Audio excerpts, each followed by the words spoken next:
才我们说过了，我们新加坡呢，今年在这个乌节路呢，我们更兴奋的是，我们能够请到各国的这些少数民族和我们一起来庆祝这个圣诞啊。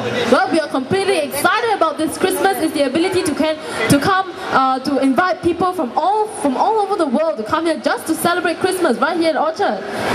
那从这一点我们就知道了，这个圣诞节特别有意思，所以你好好的想想。刚才我们看到这些年轻的表演，有马来人、印度人、华人，大家都不分彼此，能够一起来庆祝这个圣诞节，是特别有意思了。Exactly, you see people from all races gathering here just to celebrate Christmas, which has become such a cosmopolitan holiday.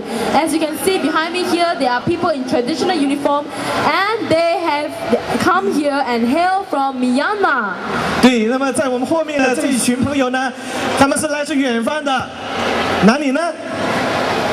哪里？米亚马，缅甸。缅甸的朋友，好，我们掌声欢迎他们，好不好？不要吝啬你的掌声，让我们欢迎缅甸的朋友为我们呈现的精彩节目。谢谢。Fellowship。